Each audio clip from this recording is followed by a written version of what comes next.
I had all of these memories kind of start flooding to me. And then I remember I looked at them and I was like emotional. I was like, dude, thank you. Like, oh my goodness, like this makes sense now. And they were like, well, we want to show you something else before you go. And I was like, okay. And then they showed me how manufactured the false matrix reality is. And I'm not going to lie, that kind of broke me a little bit to see how manufactured it was. Because I believe that I've always believed it was manufactured. I knew it was fake, but to see the extent of it, to see how faked it is, that's what got me. I was like, oh my God, it's like this.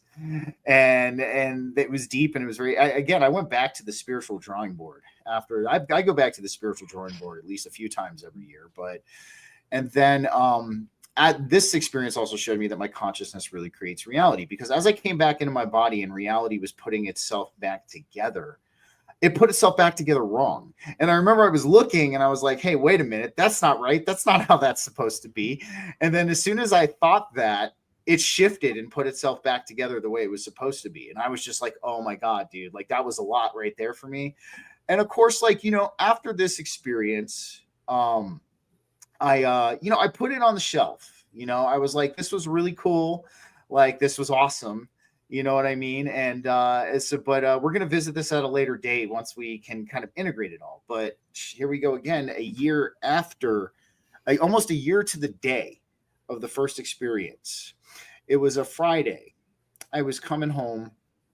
I had some mushrooms, right? And I was like, okay, look, like I'm going to do 1.75 grams. It's a Friday. I'm not trying to too hard. I just want to go meditate. I want to, just kind of like just embellish myself in the silence for a little bit, all that. So for those of you who have taken mushrooms, the average length of the experience is about 4 to 6 hours. And by the 3.5 hour mark, they're winding down. At the 3.5 hour mark of this experience, it didn't wind down. It started getting more intense, which I didn't understand. I was like, holy crap. And it started getting like almost DMT intense. Crazy. And I was like, okay, like, I looked at my wife and I was like, I'm going to go lay down on the couch. Something weird is going on. And I was like,